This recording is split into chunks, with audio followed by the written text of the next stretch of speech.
माय बड' guide YouTube चेनेलाव फिन खनसेबाव बरायनाय जाबाय। दिनैहाय जोङो सानखान्थि आयदानि रुजुथाय आरो सें रुजुथायनि सायाव जोङो लानाय जागोन। रुजुथाय आरो सें रुजुथाय रेशिय' एन्ड प्रपर्शनेलनि सायाव जोङो बेयाव माखासे बेसिक लेभेलनिफ्राय लानाय जागोन। नोंथांमोना जुदि बे भिडिअखौ नायोब्लानो रुजुथाय आरो सें रुजुथायनि सायाव फैगोन लागा कुइसनखौ नोंथांमोना आनजादाव हागोनखौ आं आसा खालामो। अब्ला नोंथांमोना भिडिअखौ स्किप खालामालासिनो बे रुजुथाय आरो सें रुजुथायनि आंनि मोननैसो जा बुजायनाय बेखौ मोजाङै एग्जामनि सिगां नायलाङोब्ला नोंथांमोनखौ आं हागोन होननानै आसा खालामो। बेयाव नोंथांमोन आङो मोनबानि बारा माखासे इम्परटेन्ट MCQबो होफानाय जादों। अब्ला नोंथांमोना नायदो। अब्ला फैदो जोङो भिडिअखौ फारि फारि जागायलांनोसै। प्रपर्शन एबा रुजुथाय आरो सें रुजुथाय जोङो बेयाव गिबियावनो जोङो रुजुथायनिफ्राय जोङो फारागथिजों रुजुनाय एबा कम्पारिसन बाय डिफारेन्स बेयो माबायदिखौ बुङो बेखौबो सोलोंगोन। बेनि उनावहाय जोङो सोलोंगोन राननायजों रुजुनाय, जोङो राननायजों माबायदि खालामो बेखौबो जों बेयाव सोलोंगोन। राननायजों रुजुनायखौ जों मा होनना बुंगोन? कम्पारिसन खालामनाय, कम्पारिसन बाय डिभिजन जों। बिनि उनावहाय जोङो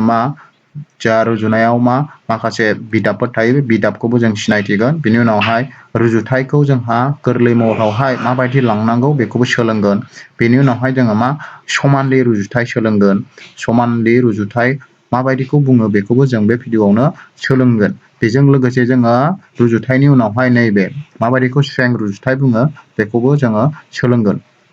आरो जोबनायाव जोङो माखासे आनजादाव फैथाव जाथावना माखासे मडेल MCQ बेयाव जोङो लानाय जागोन। बेनिखायनो नोंथांमोना भिडिअखौ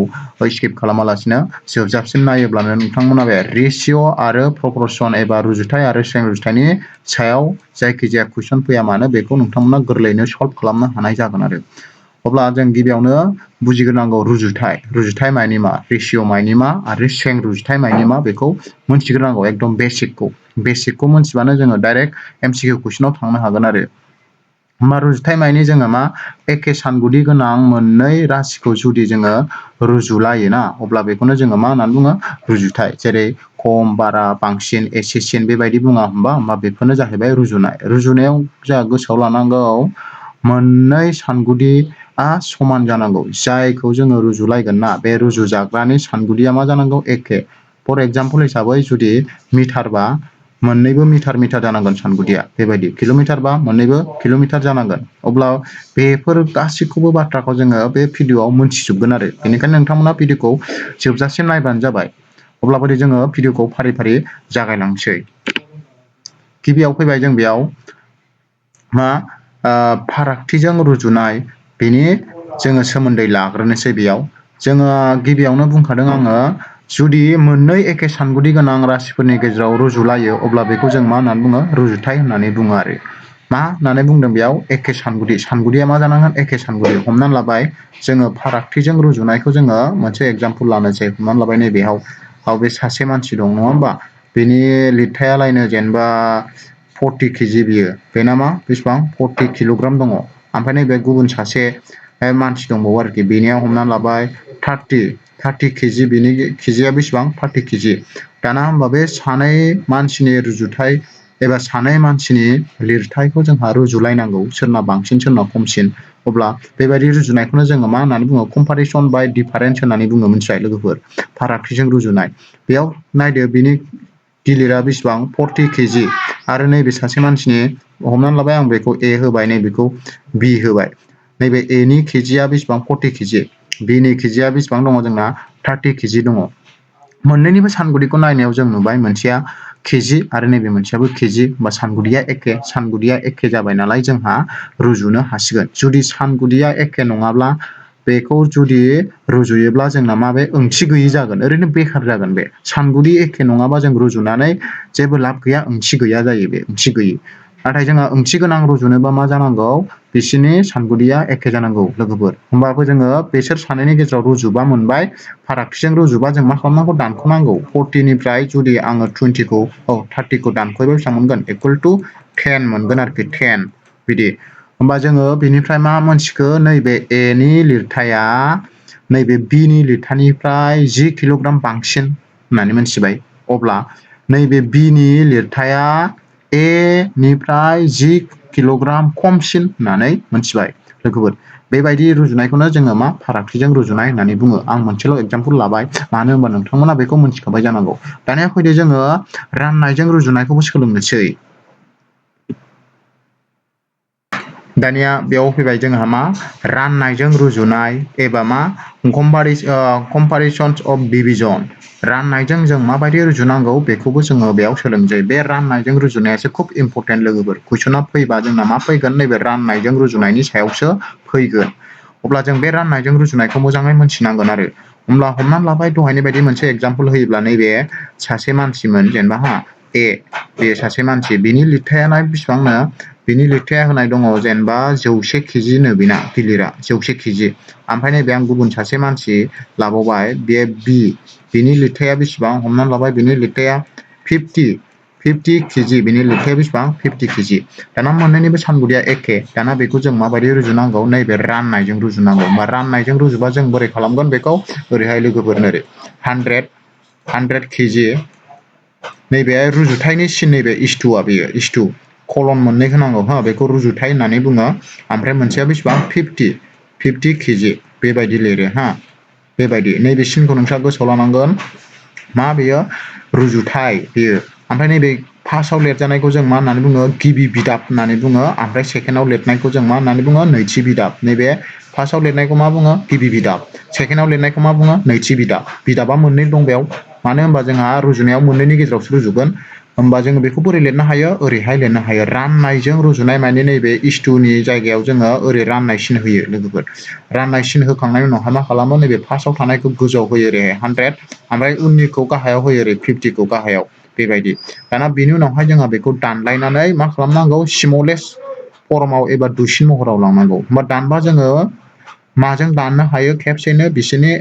सेप लानानै एबा देसासा लानानै दाननांगौ। होमबा मोननैनि देसासाया जोंना बेयाव 50 जागोन दिहुनबा, जोंबा मोननैखौबो 50 जों दानबा ओरै 50 सानजाब 1, 50 सानजाब 2 बेसेबां 100। होमबा बेसेबां मोनगोन एन्सारा बेयाव 2/1, जायखौ जोङो रुजुथायाव लांफिनबा मा लिरनो हायो, 2:1 महराव लिरनो हाफिनो बिदि। होमबा जोंहा रुजुथाय खालामनानै मा मोनखो, 2:1। बेनिफ्राय जों मा बुजिखो, बुजिबाय दा? आदसा बेनिफ्राय जों मोनथिनो हाबायदि एनि लिरथाया, नैबे एनि लिरथाया नैबे बिनि लिरथायनिफ्राय मा 2 फान माने बिनिफ्राय एनि लिरथाया मा जायो, डाबल 2 फान। बेनिफ्राय जों मा बुजिखो, एनि लिरथाया नैबे बिनि लिरथायनिफ्राय 2 फान बेबायदि। होमबा जोङो नेक्स्टआव जोंहा नायबावनोसै, फैदो रुजुथाय एबा इकुइभेलेन्ट रेशिय'। दाना माबायदिखौ समानलि रुजुथाय बुङो बेखौबो जों नायनानै लानोसै। बेयाव लिरनाय दङ नै, मोनसे रुजुथायनि फान आरो जबखौ जायखिजाया अनजिमाजों सानजाबनानै एबा राननानै मोननाय रुजुथायखौनो जोङो समानलि रुजुथाय होननानै बुङो। मा होनदों, नैबे फान आरो जबखौ जोङो जायखिजाया अनजिमाजों सानजाबोब्ला एबा रानोब्ला जा गुबुन मोनसे रुजुथाय ओंखारो, बेबायदि रुजुथायखौ जोङो मा समानलि रुजुथाय होननानै बुङो। एगजामपोल लाबा नोंथांमोना बुजिगोन। हमबाय जोङो मोनसे एगजामपोल लानोसै। बेयाव दङ जेनेबा रुजुथाया 6/4 दं। बेनि समानलि रुजुथाय लिरोबा जों मा खालामगोन, बेखौ गिबियावनो जोङो बोखावखोन्दोनि महराव लिरगोन। नैबे रुजुथायखौ ओरै सिन होबाय, सिगांनिखौ गिबि बिदाबखौ गोजौआव, उननि नैथि बिदाबखौ जोङो मा होगोन, गाहायाव होगोन 4। बिनि उनावहाय जों मा खालामगोन, गोजौजोंबो गाहायजोंबो जों जायखिजाया मोनसे अनजिमाखौ जोङो मा सानजाबगोन। हमनानै लाबाय आङो मोननैजोंबो 2 सानजाबबाय, गोजौजोंबो गाहायजोंबो। होमबा गोजौआव 2 सानजाबा बेसेबां जालांगोन, 6 सानजाबनाय जों बेसेबां 12, गाहायाव 4 सानजाबनाय बेसेबां 8। होमबा बेयाव जों मोनबाय,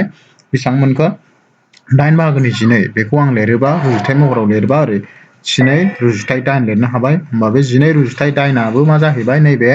6 रुजुथाय 4नि मोनसे समानलि रुजुथाय जाबाय। बेबायदिनो जोङो 3 सानजाबदो, 3 सानजाबनानैबो मोनगोन। हमनानै लाबाय जेनेबा जोङो नैबे 6/4 दं नालाय, गोजौजोंबो 3 थांजाबबाय जोङो, गाहायजोंबो मा 3, बेजोंबो 3, बेजोंबो 3, बेसेबां जागोन जोंना बेयाव 18, गाहायाव मा जागोन 12 बिदि। होमबा बे मा मोनखो जोङो 18:12। होमबा बेबो मोनसे जोंना मा जायो, समानलि रुजुथाय जायो। होमबा सोरनि समानलि रुजुथाय, 6:4 नि एबा 6 रुजुथाय 4 नि समानलि रुजुथाय आं मोननै बानायबाय नोंसोर थिग बेबायदिनो मोनथाम मोनब्रै मोनबा बानायनो हायो आरोखि माबा मोनसे अनजिमाखौ जोङो फान आरो जबजों सानजाबलांनानै जा मोनो बेनो मा जायो समानलि रुजुथाय दानिया जों बेखौ माजों खालामनो हाबावो होनदों राननानैबो खालामनो हायो दाना फैदो जोङो राननानै खालामनायखौ नायनोसै राननानै खालामबा हमनानै लाबाय नैबेयाव मोनसे रुजुथाय दं जेनेबा 6 रुजुथाय बेसेबां 15 6:15 दं बेनि जोंहा मा खालामनांगौ समानलि रुजुथाय दिहुननांगौ अब्ला जों बेखौ राननानैबो हायो होनदोंमोन ना बा राननानै खालामबा जों बोरै खालामगोन 6/12 जाबाय बे 6/15 जाबाय जोङो बेखौ मा खालामनो हायो बिसोरनि देसासा दिहुननानै जोङो बेखौ देसासाजों राननो हायो देसासाया जोंना जेनेबा 3 जाबाय बेना बा मोननैखौबो आङो 3 जों डिभाइड खालामनो हायो ओरैहाय 3 जों डिभाइड खालामबा मोनगोन गोजौना मोनगोन 6 खौ जुदि 3 जों आङो डिभाइड खालामबा मा 2 आरो 15 खौ 3 जों डिभाइड खालामबा आं मा मोनगोन 5 बा मा मोनगोन 2/5 बेखौ आङो रेशिय'आव लिरफिनोब्ला एबा रुजुथायाव लिरफिनबा 2 रुजुथाय 5 लिरनो हायो बिदि होमबा बेनिफ्राय जों मोनथिबाय 6:15 नि मोनसे समानलि रुजुथाया जोंना मा जाखो 2:5 जाबाय बेयोबो मोनसे समानलि रुजुथाय बेखौ आं माजों दिहुनदों राननानै दिहुनदों बेबायदिनो जोङो गोबां बेबायदि एग्जाम्पल लानो हायो आं बांद्राय एग्जाम्पल लाला बेयाव जोङो होमबा बेखिनियावनो बे समानलि रुजुथायखौबो फोजोबबाय दानिया फैदो जोङो नेक्स्ट नायबावनोसैलाय दानिया जोङो फैबाय रुजुथायनि गोरलै महर स्मलेस्ट फर्म लांनाय थारमाने रुजुथाय दिहुनखांनायनि उनावहाय जोङो बेखौ गोजौनिखौबो आरो गाहायनिखौबो जोङो देसासाजों दानोब्ला जों बेखौ दुसिन महराव लांनो हायो आरो जुदि नोंथांमोना देसासाखौ खेबसेनो लानो हायाबा नों फिसा फिसा दानलांबाबो बेयो जाहैयो आरो दा होमबा जोङो बेयाव मोननै एग्जाम्पल लानोसै जोङो बेयाव होनदों नै 1 नाम्बाराव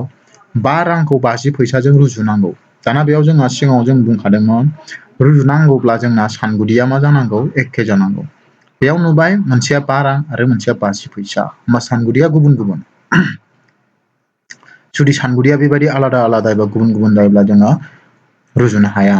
होमबा जों बेखौ मा खालामनांगोन सानगुदिखौ एखे खालामग्रोनांगोन होमबा जों एखे खालामोबा रांखौ फैसायाव लांनांगोन नङाबा फैसाखौ जोङो राङाव लांनांगोन जोङो बेयाव सुबिदा बायदि जोङो 5 रांखौ फैसायाव लांसै जोङो मोनथिगौमोन 1 राङाव बेसेबां जायोमोनलाय जोंना 1 राङाव जोंना 100 मा जायोमोन 100 फैसा जायोमोन नङा होमबा नंगौ 100 फैसा होमबा बे 5 राङाव बेसेबां जागोन होमबा 5 राङाव जोंना 5 राङाव जोंना मा जागोन 5 जों 100 जों सानजाबबा जों मा मोनगोन 500 फैसा मोनगोन जुदि 500 फैसा नङा होमबा दाना जों 5 रांखौ बेसेबाङाव लांबाय 500 फैसायाव दाना होमबा जोंहा रुजुदो होमबा रुजुबा जों मा खालामनांगोन बेखौ बेयाव रुजुबाय आं therefore जोङो मा 5 रां रुजुथाय बेसेबां 50 फैसा बिदि दाना जोङो 5 रांखौ जों फैसायाव लांबा बेसेबां जादोंमोन जोंना 500 जादोंमोन नङा होमबा 500 रुजुथाय 5 फैसा जाबाय नालाय आं फैसाखौ होलायलायला बे नैबे 50 हा दाना जों बेखौ खालामबा मा खालामो गोजौआव 500 गाहायाव 50 दाना जोङो बेखौ दानदो मोननैबो मा जोंना 50 जों दानजायो 50 सानजाब 1 50 सानजाब 10 बेसेबां 500 होमबा जों बेसेबां मोनखो गोजौआव 10 गाहायाव 1 होमबा बेखौ रुजुथायाव लांबा जों मोनगोन 10:1 बे होमबा जोङो रुजुथायाव लांबाय नै 10:1 आव मोनहैबाय आरोखि बेयो जाबाय दुइसिन महराव लांनाय अब्ला बुजिबाय नोंथांमोना रुजुथायखौ जोङो माबायदि बानायनानै गोरलै महराव लांनो हायो बेबायदि दानिया जों मोनसे एग्जाम्पल नायबावनोसै मोनसे एग्जाम्पलाव दङ 30 सानखौ 36 घन्टाजों रुजुनांगौ अब्ला फैदो दा बेयाव जोंना कुइसना होदों नै 30 सानखौ 36 घन्टा सानगुदिया बेनाबो गुबुन गुबुन होमबा बेखौ जोङो एखे खालामग्रोनांगोन मोनसेयाव दङ सान मोनसेयाव दं घन्टा होमबा जोङो बेयाव सानखौ घन्टायाव लांसै जोंना 1 सानाव बेसेबां घन्टा थायोमोन 24 घन्टा 1 सानाव जोंना बेसेबां घन्टा थायो 1 सानाव जोंना थायो 24 घन्टा नङा होमबा 1 सानाव 24 घन्टा थायो होमबा 30 सानाव बेसेबां जागोन 30 सानाव जोंना बेसेबां घन्टा थागोन जों 30 जों सानजाबनांगोन बेखौ गिबियाव 30 जों 24 जों सानजाबदो बेसेबां जागोन सानजाबनानै लाबा जोंहा मोनगोन 7 to 4 घन्टा बिदि मोनगोन जोङो नङा होमबा बे सानजाबबा 724 सरि सानजाबा जों 724 थ' ओरै 720 20 जागोन नैबे 20 720 घन्टा जों मोनगोन आरो दाना मोननैबो घन्टा जाबाय नङा होमबा दाना जों बिनि मा खालामनांसिगोन रुजुथाय खालामनांसिगोन अब्ला फैदो therefore गाहायाव जों लाबाय जेनेबा 30 सानखौ जों डाइरेक्ट घन्टायाव लांखांबाय नालाय 720 बेसेबां जासिगोन मोनसेया 36 घन्टा केन्सेल थांखाबाय दाना बेखौ बानायबा जों गोजौआव मा 720 गाहायाव मा 36 दाना बेखौ जों दाननो हायो माजों बेखौ जों दाना दाननांसिगोन दाना जों बेखौ दानबा 36 सानजाब 1 36 सानजाब 20 होबानो मा जायो 720 होमबा बेसेबां मोनगोन जोंहा 20/1 होमबा बेखौ जों रुजुथायाव लिरबा बेसेबां 20:1 मोनगोन आरो बेनो एन्सारा होमब्ला नोंथांमोना नुबाय रुजुथायनि गोरलै महराबो माबायदि जायो गिबियाव मेनानो जोंहा सानगुदिखौ एखे खालामग्रोनांगौ हा दानिया फैदो जों नेक्स्ट नायबावनोसै दानिया जों फैबाय स्ट्रेंथ रुजुथाय एबा प्रपोर्शनाल जोंना नैबे स्ट्रेंथ रुजुथाया जोबोद इम्परटेन्ट जागोन बेयाव जोङो गिबियाव जोङो रुजुथायखौ सोलोंखांबाय दाना रुजुथायखौ रोंखांनायनि उनावहाय जोंहा माखौ रोंनांगौ स्ट्रेंथ रुजुथायखौ जोंहा रोंनांगौ बेयाव मा होननानै बुंदों स्ट्रेंथ रुजुथाय माने बिथांमोन बेयाव नायदो मोननै रुजुथायनि समानथिखौनो जों मा होननानै बुङो स्ट्रेंथ रुजुथाय जुदि जोंहा मोननै रुजुथायनि माना समान जालायोना अब्ला बेबायदियाव जोङो बेखौ मा होननानै बुंगोन स्ट्रेंथ रुजुथाय होननानै बुंगोन आरोखि बिदिन्थि हिसाबै लायोबा बेयाव मोनगोन नै 6:18 and 8:24 माने 6:18 आरो 8:24 दं दाना बे मोननै रुजुथाया जोंना स्ट्रेंथ रुजुथाय नंगौना नङा जों बेखौ बोरै नायगोन होमबा फैदो जों बेयाव होननाय बायदि बिसिनि रुजुथायनि माना मा जानांगोन समान जानांगोन जुदि समान जायोबाथाय जों बेखौ मा होननानै बुंगोन स्ट्रेंथ रुजुथाय जों गिबि नैखौ बानायग्रोबाय जेनेबा हमनानै लाबाय 6:8 खौ जों बानायग्रोबा बेनि एन्सारा बेसेबां ओंखारगोन गोजौआव 6 गाहायाव 8 नङा होमबा जुदि जों मोननैखौबो जों मा खालामनांगोन मोननैखौबो जोङो दाननांगोन आरोखि जोङो मोननैबो माजों दानजागोन बे 6 जों 6 सानजाब 1 6 ओमफ्राय 6 सानजाब 3 बेसेबां जागोन 18 होमबा बेसेबां मोनगोन बेनि एन्सारा 1:3 मोनगोन बे दाना मोनसेखौ नायदो मोनसेया दङ 8:24 दं नङा होमबा बेखौबो बानायबा जोङो गोजौ 8 गाहायाव मा 24 मोननैखौबो जुदि दाननानै दुइसिन महराव लांबा बेसेबां मोनगोन 8 जों दानजागोन मोननैबो 8 सानजाब 1 8 सानजाब 3 24 होनबा बेसेबां मोनखो 1:3 होमबा गिबिनि एन्साराबो 1:3 आरो उननियाबो मा मोनखो 1:3 समान जाबाय होमब्ला बेबायदियाव जों बोरै लिरनो हागोन बेखौ therefore जोङो मा लिरबाय 6:18 समान मा 8:24 मोननैनिबो रुजुथायनि एन्सारा जोंना समान नालाय अब्ला बेबायदिखौ जोङो मा होननानै बुङो स्ट्रेंथ रुजुथाय होननानै बुङो आरो बेखौ लिरनायाव जों बोरै लिरगोन स्ट्रेंथ रुजुथायखौ जोङो मोननै जरानै जोङो कलन होनानै लिरो ओरैहाय हमनानै लाबाय नै आं बे साइडआव लिरबाय बोरैहाय लिरगोन बेखौ 6:8 आरो नैबेहाय जोङो कलनखौ मोनब्रै होबावनांगोन बेबायदि होनांगोन बे जाबाय स्ट्रेंथ रुजुथायखौ फोरमायो बेयो बे मोनब्रै कलन होनांगोन बेनि उनावहाय मा 8:24 बेखौ आरोखि बेयो बेखौ जोङो मा समानसिनबो होनो हायो नाथाय समाननि बदलै बेबायदि जोङो मोनब्रै कलनखौ होयो आरोखि बे मोनब्रै कलनानो जोंना बुजायो मा स्ट्रेंथ रुजुथाय बुजिबाय दा बेयो होमबा बेयाव नायदो बेयाव जोङो मा A B C D खौ सेथि नैथि थामथि ब्रैथि बिदाब होननानै बुङो ओमफ्राय फार्स्टनिखौ जों मा लागोन फार्स्टनिखौ A सेकेन्डनिखौ B ओमफ्राय नैखौ मा C नैखौ जुदि जों D लायोब्ला होमबा बिसोरखौ जोङो मोनफा बिदाब होननानै बुंजोबो फार्स्टआव थानायखौ सेथि बिदाब बेखौ नैथि बेखौ थामथि बेखौ ब्रैथि बिदाब होननानै बुङो आरो मिथिबाय आरो बेयाव खोनासं मोनसे जोबोर इम्परटेन्ट नैबे बाथ्राया बेखौबो गोसोआव लाथारनांगोन जोङो मा होननानै बुंदों बेयाव A आरो D खौ रुगुं एक्सट्रेम्स होननानै बुङो रुगुं जाय मा होननानै बुङो A आरो D नि जायगायाव थायो बेखौ जों मा होननानै बुंगोन रुगुं हमनानै लाबाय A नि जायगायाव नैबे 6 दं ओमफ्राय ओरै D नि जायगायाव 24 दं बे फार्स्टजों नैबे लास्ट ओरैनि फार्स्ट ओमफ्राय नैबे लास्ट बेखौ जों मा होननानै बुङो रुगुं A आरो D जों फोरमायब्ला जों A D बे रुगुं ओमफ्राय नैबे गेजेराव मोननै थानायखौ जों मा होननानै बुङो बेखौ गेजेर होननानै बुङो नैबे 8 थारमाने B आरो नैबे C नि जायगायाव जा थायो बेखौ जों मा होननानै बुङो गेजेर मिन होननानै बुंनाय जायो अब्ला बेखौ मिथिबाय नोंथांमोना माखौ रुगुं बुङो आरो माखौ गेजेर बुङो बेखौ मिथिबायब्ला जोंहा बेनि मोनसे फर्मुला दं हा बे फर्मुलाखौ गोसोआव लाबानो जोङो स्ट्रें रुजुथाय दंना गैया बेखौ चेक खालामनो हायो अब्ला फैदो जोङो नेक्स्ट स्क्रिनाव बेखौ नायनोसै नेक्स्ट स्क्रिनाव फैबाय जोङो नैबे स्ट्रें रुजुथाय जों नैबे 1 आरो नैबे 2 खौ जोङो मोनथिखाबाय दाना बेहाव जोंहा बे जुदि जोङो रुगुं आरो गेजेरखौ मोनथिबायबा हा रुगुं आरो गेजेरखौ मोनथिबायबा जोंहा बेनि मोनसे फर्मुला दं बे जोबोर इम्परटेन्ट बे फर्मुलायानो नैबे बेखौ गोसोआव लाबानो जाबाय मा होनदों बेयो रुगुं बिदाबनि सानजाब गासै एबा सानजाबथाय समान समान गेजेर बिदाबनि सानजाबथाय मा जायो समान जायो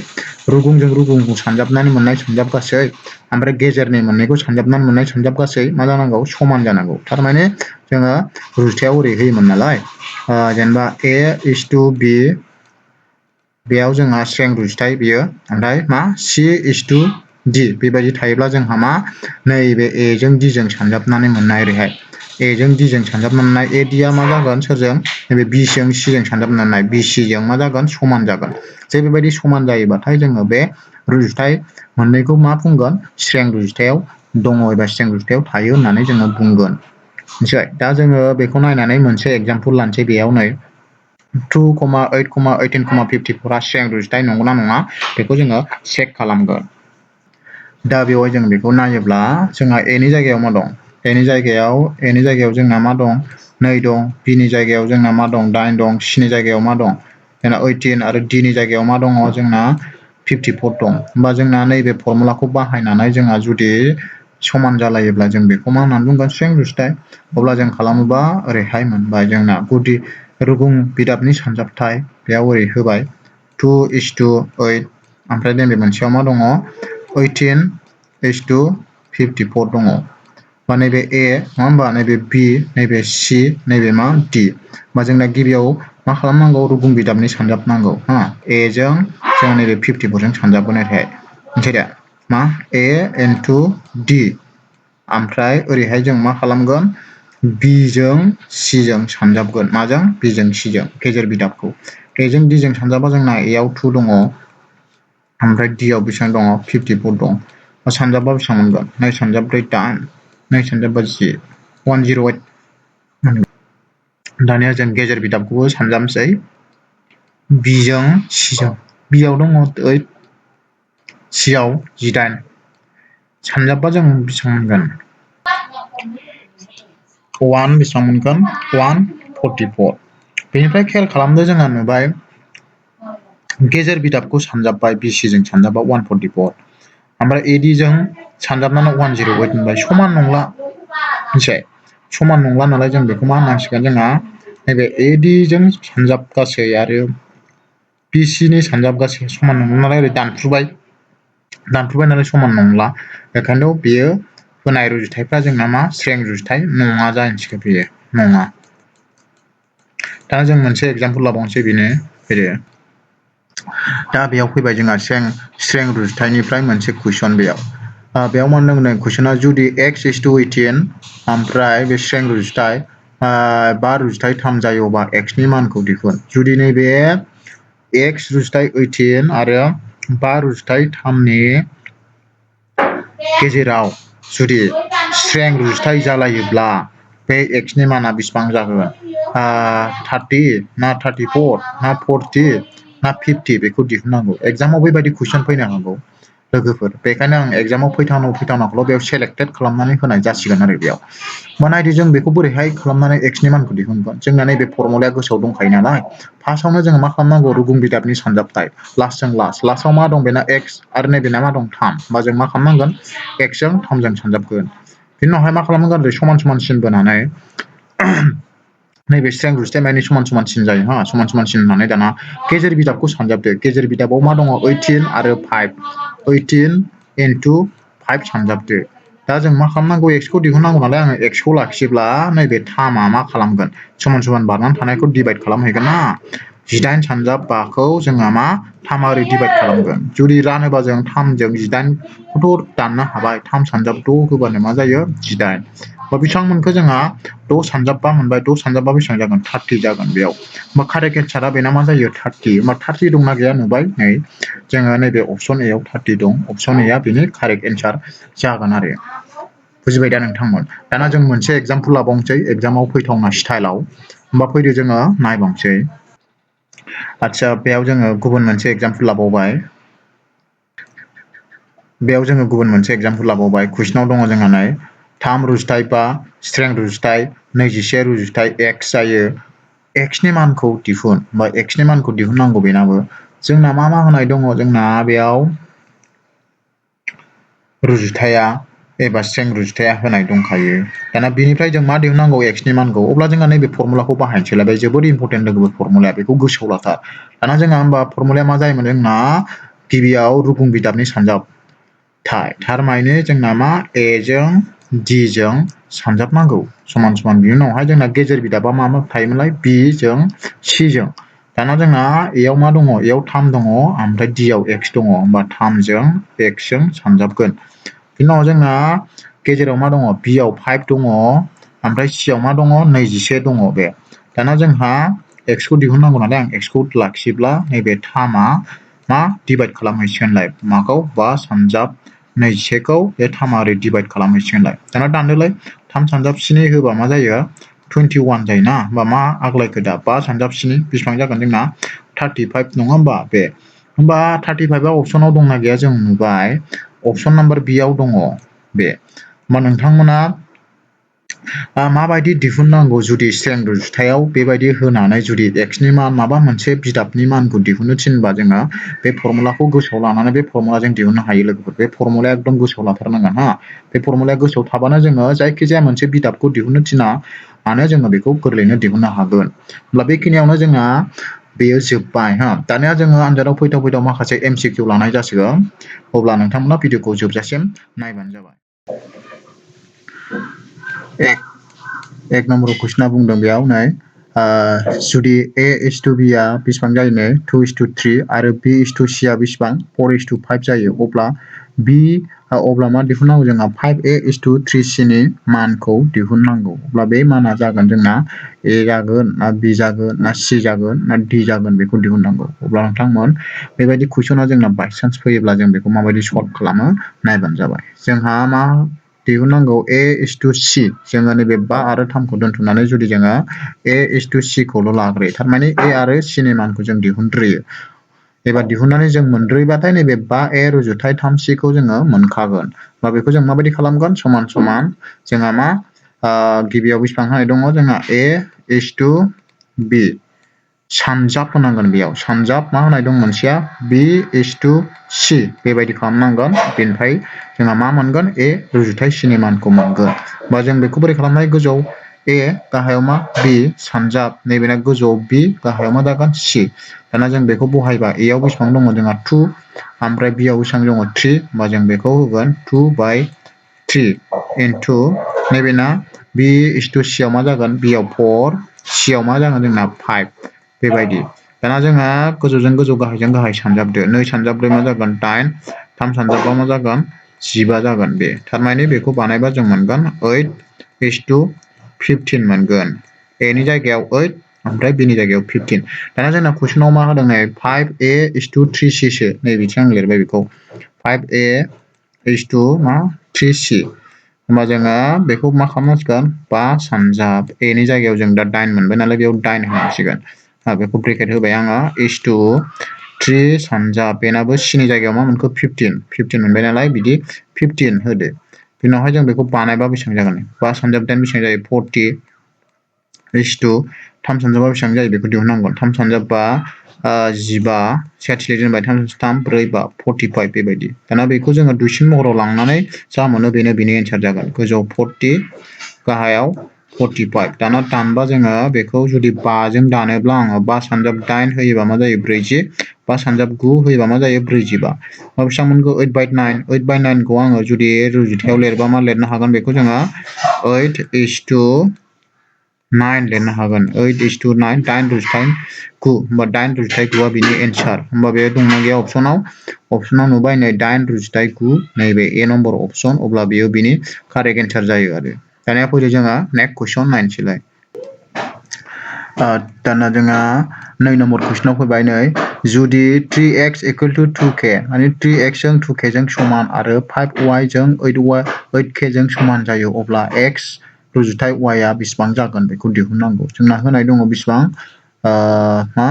3x equal to बेसेबां होनाय दङ 2k होनाय दं आरो होमबा जों बेयाव मा खालामनांगोन बेखौ x खौ जुदि लाखियोब्ला x नि माना मा जागोन 2k डिवाइड बाय 3 बिदि होननाय जागोन आरो ओरै मोनसेयाव मा होनाय दङ 5y equal to बेसेबां होनाय दङ 8k होनाय दङ 8k नैबे 8 बे 8 होमबा जों बेयावबो y खौ लाखियोब्ला मा जागोन 8k खौ नैबे मा 5 आ रानगोन बेबायदि होमबा x नि मान आरो y नि मान मोननाय जाबाय दा जों मा दिहुननांगौ x is to y होमबा जों बेखौ नैबेयाव दिहुनबा मा मोनगोन x is to y दिहुननांगौ बेखौ बानायबा जों बोरै खालामनो हायो x खौ गोजौआव y खौ गाहायाव होनो हायो दाना जों मानखौ बहायबाय x नि जायगायाव बेसेबां दङ x नि जायगायाव 2k by 3 दङ ओमफ्राय नैबे डिभाइड सिनखौ आं बे गोलाव डिभाइड सिन होबाय दाना y नि जायगायाव बेसेबां दङ 8k by बेसेबांमोन जोंना 3 8k by बेसेबां 5 दङ बे दा बेखौ जों बोरै बानायगोन नै बेसिम बानायफैबाय आं बेखौ बिथिं बानायबा गोजौनिखौ आं लिरबाय 2k by 3 नङा होमबा बेयो 2k by 3 दाना जोंहा नैबे राननाय सिन गोलाव दंना बे राननाय सिनखौ आं जुदि सानजाफैयोब्ला नैबे गाहायना मा जायो उल्थायो 8k by 5 आ उल्थायबा 5 आ गोजौआव 8k आ गाहायाव फैगोन आरोखि ओरैहाय 5 आ गोजौआव ओमफ्राय गाहायाव मा फैगोन 8k आ गाहायाव फैगोन दा बे दाननो हाबाय जोङो दानबा 2k जों 8k खौ दानबा बेसेबां मोनगोन जोंहा 4 बे गैला केन्सेल होमबा बेनिफ्राय मा थाखो गोजौआव अनलि 5 ल'सै ओमफ्राय गाहायाव बेसेबां थागोन 3 into 4 बेसेबां जायो जोंहा 12 जागोन आरो बे बा बिनि उनावहाय जों बेखौ मा खालामनांगौ समान समान रुजुथायाव लांबा बा रुजुथाय 12 बा रुजुथाय 12 होमबा बिनि कारेक्ट एन्सारा 5:12 दंना गैया नायदो 5:12 आ अपसन नाम्बार ए आवनो दङ होमबा बेयो बिनि मा जागोन कारेक्ट एन्सार जागोन कुइसना फैब्ला बेबायदिया फैथावना आरोखि दाना जोङो मार नायबावनोसै मोनसेबाव दाना जोङो 3 नम्बर कुइसनाव फैबाय 3 नम्बर कुइसनाव बुंदों नै जुदि a रुजुथाय 5 समान समान b रुजुथाय 7 समान समान c रुजुथाय 8 जायो अब्ला a plus b plus c divide by a नि माना बेसेबां जागोन बेखौ दिहुननांगौ अपसन ए आव दङ 4 अपसन बी आव 5 अपसन सी आव 6 आरो अपसन डी आव दङ मोनसेबो नङा अब्ला बेबायदि स्टाइलनि कुइसन फैबा जों बेखौ बोरै मावफुंनांगौ बेखौबो जोङो गाहायाव नायनोसै नायदो जोंना बेयाव a रुजुथाय 5 आ बेसेबां होनाय दङ ओरैहाय a is to 5 equal to मा b is to 7 equal to मा होनाय दङ c is to 8 बेबायदि होनाय दंना बा बेबायदि होनायखौ जों बोरै बानाय गोजौआव a गाहायाव 5 a by 5 समान समान नैबेना जागोन b by 7 नैबेना जागोन मा c by 8 जागोन नै बेनिफ्राय जोङो मा खालामनो हायो a नि मानखौ जोङो 5 हमबाय बिदि ओमफ्राय नैबेयावबो b नि मानखौ जों मा नैबे b नि मानखौ बेसेबां 7 हमनांगौ बिनि उनावहाय नैबे c नि मानखौ जों मा 8 हमनांगौ बेबायदि बिनि उनावहाय जोंना कुइसनाव मा सोंदों नैबे नङा होमबा बे कुइसनखौ जोङो लिरदो बेयाव मा a प्लास मा होनदों b plus c divide by a बेबायदि दाना बेखौ जोङो बहायनानै बानायबानो बिनि एन्सारखौ जोङो मोनो a आव बेसेबां दङ a आव 5 दङ दाजाब b आव बेसेबां दङ b आव 7 दङ